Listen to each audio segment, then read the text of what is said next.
Bem, pessoal, tudo bem? Vou falar hoje sobre os dentes, dentição, no caso, dentição permanente do dog alemão.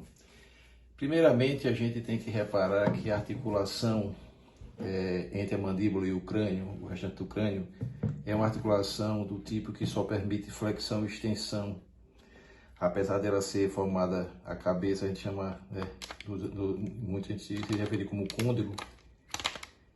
Ela que faz o movimento de uma articulação que nós chamamos de gíndolo, mas isso aqui não importa muito. Mas ela só faz flexão e extensão. Quando a gente fala de fórmula dentária, a gente só fala da metade. Então são 42 dentes, mas a gente se refere à metade porque são iguais. Então a gente se refere 3 incisivo, 1 canino, 4 premolares, 2 e 3 molares. Vejam bem. Os incisivos, eles são pequenos, da parte central para a lateral, então os laterais são sempre grandes. Os superiores se projetam na raça dog alemão sobre os anteriores. Infelizmente a gente não está aqui com a dentição completa, mas vocês observam essa característica aqui do último, né, aqui do lateral, do incisivo lateral, ele se transforma com formato quase de um canino. Depois vem os 2 caninos que se fazem um imbricamento entre esses 3 dentes aqui, né? O superior, o incisivo lateral superior, o canino inferior e o canino superior. Então esse imbricamento aqui é possível por causa desse movimento de só abertura e fechamento. Não consegue fazer lateralidade, não é como os ruminantes. Depois a gente observa os premolares, 4 premolares superior, 1, 2, 3 e 4. 1, 2, 3 e 4, né? Então a gente vê os 4 molares inferiores, os premolares inferiores. Então observem que esse último premolar com o primeiro molar, porque ele tem uma parte aqui molariforme, eles fazem um movimento de tesoura. Então eles vão aqui fazer um movimento de tesoura e é por isso que são chamados dentes carniceiros, né? São os secodons, são os dentes carniceiros para cortar. Os molares são, depois do primeiro aqui, o segundo e o terceiro. E aqui os 2 molares, né? Você vê que ele tem um formato molariforme e ele abrange um pouco para a lateral. Você vê que ele encaixa aqui no molar inferior, na parte medial, e a parte lateral ultrapassa um pouco. Então você vê que aqui ele age para triturar. Os incisivos, o cão usa muito para coçar, né? Eles usam para partir e coçar. E é bom também acrescentar que para cortar o cordão umbilical, o cão usa muito os incisivos. Os caninos para agredir, né? Para agredir e para caçar. E existe uma pergunta muito grande, para que serve esses premolares? Eu já vi muita gente falar algumas coisas, mas que não condiz com o que é realmente. Para que servem esses incisivos, esses premolares? Vocês vejam que existe um espaço, eles não se tocam. Então, para que servem esses premolares? Esses premolares servem para caça, para abater a presa.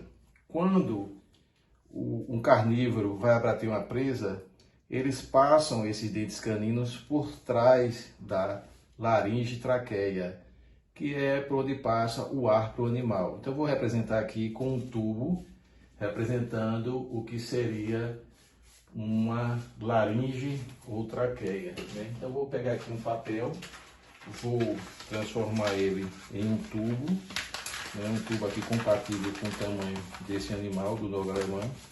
Ele que está caçando ali. Então, ele vai morder por trás com os caninos e vai ficar aqui a laringe do animal, onde ele vai esmagar. Então, ele vai asfixiar a sua presa. Então, é para isso que serve esses pequenos dentes, para caça.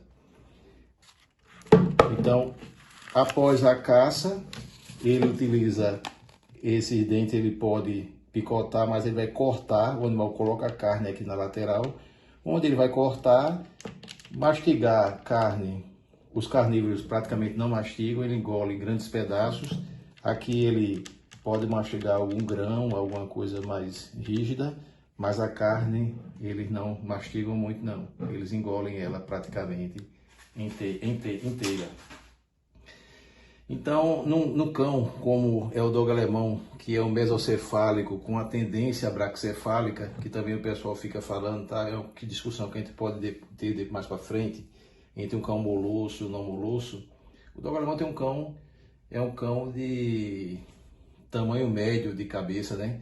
Ele é resultado do cruzamento de um cão braquicefálico, como o mastife, com um cão oligocefálico, que são os cães lebreus. Deu aqui, ele é bem meio termo, é mesocefálico. Nesses cães mesocefálicos, nós observamos uma diferenciação mais ainda no dólico cefálico. Então há um afastamento desses dentes aqui, porque a cabeça do dog é um dog meso com a tendência a dólico. Então, um crânio desse, ele tem, como o dog tem um crânio longo, é normal que ele tenha os incisivos à frente em tesoura e é normal que exista esse espaçamento entre os dentes, né, entre os dentes premolares. Então, no total são 42 dentes, então nós observamos 21 de cada lado, e é assim que nós podemos falar um pouco sobre a dentição. Os caninos possuem grandes raízes, aqui nós temos raízes diferenciadas, né, dependendo do tipo de dente, aqui só tem uma raiz, aí tem duas, chegamos até a 3 raízes aqui atrás. E a gente observa as coroas dos dentes recobertas aqui por esmalte. Então, a mastigação do cão, que é outra etapa que a gente pode discutir mais na frente, é feita principalmente pelo músculo temporal, é diferente do ruminante, que é feito principalmente pelo masseter, e essa mastigação se dissipa pelos arcos e via coluna e vai se dissipar para o corpo. É uma abordagem bem interessante, como é que nós temos linhas, pilares de força aqui, nesses dentes sectórios, né, dentes carniceiros e aqui no canino, e esses pilares de força se distribuem para a coluna vertebral.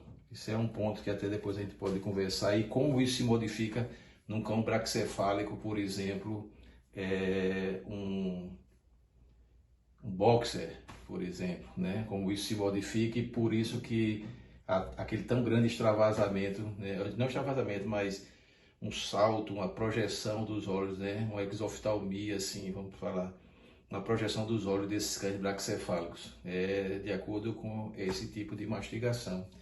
Então, mas isso é normal que os cães tenham a grande potência de mastigação no músculo que fica aqui, né, pegando, né, que é o músculo temporal, auxiliado pelo masseter. Então é isso, pessoal. O dog alemão tem uma dentição que lembra a dentição dos ancestrais, né, dos lobos, são assim, são esse tipo de dentição, não é modificada, e eu espero que a gente possa conversar mais sobre isso, sobre dentição, que é tão importante para um carnívoro, qualquer animal, né? A não ser aqueles animais que são na natureza chamados de desdentado, e nem todo desdentado não tem dente. Mas é importante para um cão, ou seja, para um animal caçador, e para um animal que é um cão de guarda também. Então até a próxima e nos veremos mais na frente.